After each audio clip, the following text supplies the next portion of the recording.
आप देख रहे हैं दुखती राग न्यूज। सच की आदत, परिवर्तन की चाहत, सच आप तक। जो लोग रेगुलर मेरी वीडियो देखते हैं उनको अच्छी तरह याद होगा कि मैंने अब से कुछ दिनों पहले एक वीडियो बनाते वक्त आपसे कहा था कि वो वक्त करीब आ रहा है कि जब पूरी दुनिया से इन जो ये तथाकथित सनातन धर्मी हैं, जो कट्टर हिंदू ताकतें इस मुल्क को तोड़ने वाली है, इनके ऊपर पूरी दुनिया में थूक पड़ेगा और समझदार हिंदू इनको जूते मारेंगे। शायद वो वक्त अब करीब आ गया है, क्योंकि कानपुर में बर्रा थाने के अंतर्गत एक कच्ची बस्ती में जो बेहद गरीब लोगों की और बिलो पॉवर्टी लाइन तबके के लोग जहाँ पे रहते हैं, मामूली काम करने वाले, रोज़ खा करके और रोज़ अपना कुआं खोदा, रोज़ पानी पिया, उस वाली कैफियत में वहाँ पर दो आस-पास के छोटे छोटे गरीब लोगों में एक मामूली सी बात पे कहा सुनी हो गई, झगड़ा हो गया। वो इतना बड़ा कि अब उसका पूरी दुनिया में इस वक्त चर्चा है। क्यों? उसके सिर्फ बुनियादी वजह यह है कि ये बेशरम गुंडे बजरंग दल, विश्व हिंदू परिषद, आरएसएस और इनके से युवा वाहिनी, ये सब जो हैं, ये गुंडे लोग जो हैं, इनको एक मासूम सी छोटी सी बच्ची की, बिलखती हुई बच्ची के ऊपर भी रहम नहीं आया और उसको उन्होंने झड़क दिया। अब ये झगड़ा वैसे तो 50 होते हैं, बड़े बड़े कांड हो जाते हैं, मॉब लिंचिंग हो जाती है। और इसमें भी अब सार की जो रिक्शा चालक था, जो इसका इस लड़ाई से कोई लेना देना नहीं है, गरीब एक बेचारा इंतहाई गरीब और कमज़ोर था शख्स, उसको भी 2-4 हाथ में वो मर जाता जिस तरह से उसको मार रहे थे। लेकिन इस तरह से कुछ इन लोगों को ख्याल आया कि हम सब कत्ल के मुलजिम बन जाएंगे, इसलिए उसको छोड़ दिया। लेकिन उसका असर क्या हुआ, अब आइए इसके ऊपर गौर करते हैं। आपको याद होगा अब से चंद दिनों पहले, करीब हफ्ता 10 दिन का ही वक्त है जिसमें ये सब ड्रामेबाजियाँ हो रही हैं।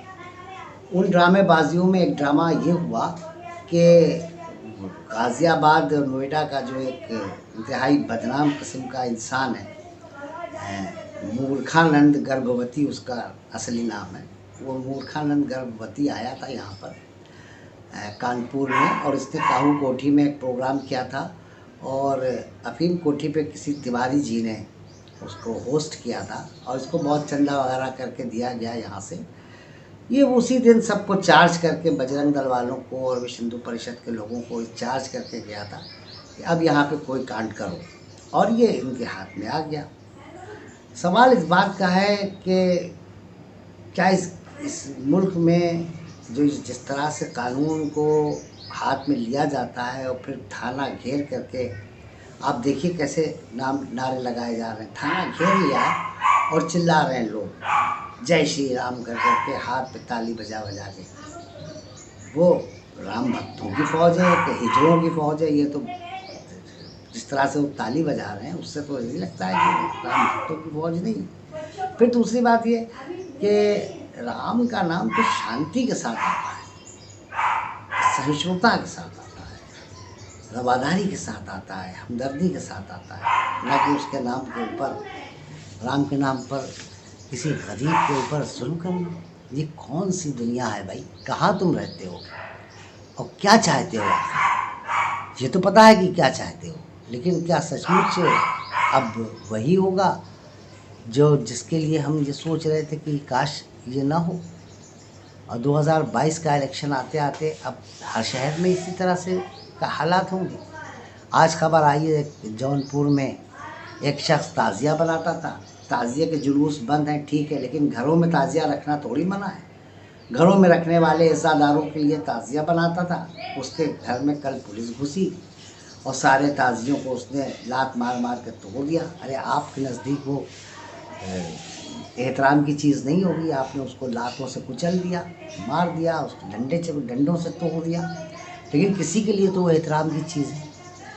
ये हालत हो गई है इस रियासत में कानून व्यवस्था की कि पुलिस को पूरी छूट दे दी गई। फिर आज एक वीडियो देखा झांसी का, जिसमें एक एसएचओ है, एक पुलिस वाला एसएचओ बताया जा रहा है वो झांसी का, एक औरत के उसने बड़ी जोर से थप्पड़ मारा, यानी ये वहशी और दरिंदे हो गए पुलिस वाले। में रखा था एक दमंग महिला संध्या यादव के पास, उसी के का वो हमारा घर हड़पना चाह रही थी, तो हम उसी की कंप्लेंट लेके 3-4 बार गए उनके यहाँ। तो वहाँ पे आज से 3 दिन पहले उन्होंने मुझे बुलाया कि आना, आपकी सुनवाई होगी। तो हम उसी के आधार पे गए थे। हम सर से बात कर रहे थे पुलिस वाले से, तो उन्होंने मेरा भाई वीडियो बना रहा था, सिर्फ वीडियो, क्योंकि वो बदतमीजी करने लगे थे। तो मेरे भाई को उनने थप्पड़ मारा, फिर मेरी बहन है तो उसको का नाम से धक्का दिया, जिसकी वीडियो है हमारे पास। उसके बाद फिर मैंने लाइव आई, मैंने कि मीडिया को दिखाऊंगी, दुनिया को दिखाऊंगी कि यहाँ दमंगी हो रही है। जब मैंने लाइव चलने लगी तो का नाम संदीप कुमार पुलिस वाला है, उसने मुझे पकड़ा, मेरा मोबाइल छीन के ले गया। जब वो छीन के मोबाइल ले गया सर, तो उसके बाद मैंने मोबाइल नहीं छोड़ा अपना, तो 4 पुलिस वाले ने मुझे पकड़ा, खींचातानी मेरे साथ की 4 पुलिस वालों ने। ये देखो मेरे साथ क्या किया, पूरा हाथ पूरा खूना कच्ची हो रखा, और बोल रहा है तुम कुछ करोगी तुम्हारे पर झूठा केस लगाएंगे, तुम्हें बंद करवाएंगे। 6 घंटे से हमें फालतू में बैठा रखा है वहाँ पे। किसने मारा आप लोग? हमें 4 पुलिस वाले, वो संदीप कुमार है पुलिस वाला, और एक नवीन है, वो बदतमीजी कर रहा था, और सर और 2-3 का मैं नाम नहीं जानती, पहचान लूंगी। इस मामले में वहाँ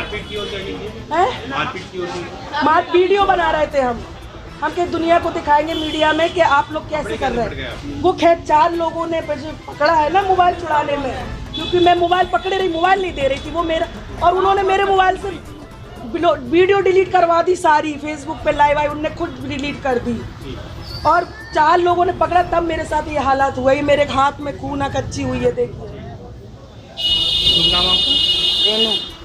क्या हुआ आज आपको थाने में? हाँ, थाने में हमको बुलाया गया था, मकान का विवाद था, दोनों पक्ष को बुलाया था। हम लोग गए, बस पुलिस वाले भड़क गए हम लोगों को देख के, और कागज फेंक दिए और मारपीट करने लगे हमारी माँ को और दोनों बहनों को। थाने में बाल पकड़ के घसीट के मार के बंद कर दिया। हम अपनी जान बचा के वहाँ निकल के भाग गए। क्यों किया ऐसा? क्योंकि संध्या यादव बोलती थी ना कि हम प्रेमनगर थाने में पैसा भर देंगे 50,000, 1 लाख रुपये कचहरी में दे देंगे, तो मेरा कुछ नहीं कर पाओगी, तुम्हारा हम सारा सामान फिटवा देंगे, अपने नाम करवा देंगे। थाने क्यों बुलाया था? सुलहनामा करने के लिए। मारा किसने आपको? पुलिस वालों ने 20-25 पुलिस वाले थे, सारों ने घेर के मारा। मेरी बहन को तो एक मारा और गला पकड़ के दबा दिया। वीडियो में दिखाई दे रहा है वो मेरी बहन। कानपुर के लोगों के खून में इत्तेहाद, यगानगत, एकता और एक दूसरे के साथ सहिष्णुता के साथ रहने का एक पुराना इतिहास है, और इस इतिहास को हमें कायम रखना है। ऐसा नहीं कि यहाँ के ऊपर बहुत बड़े बड़े लोग ना गुजरे हों जिन्होंने इसके लिए कुर्बानी न दी हो। अगर आप ब्राह्मण समाज से लें तो मानस संगम वाले बद्री नारायण तिवारी जी का नाम ले लीजिए। हमारे पार्लियामेंट के मेंबर रह चुके हैं, अब तो इस दुनिया में नहीं है, श्रद्धेय पंडित नरेश चंद्र चतुर्वेदी थे।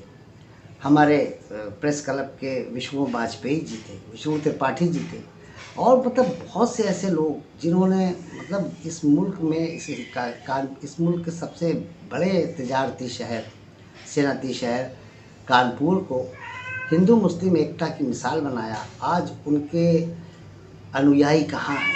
मैं आज उनको आवाज़ देता हूँ।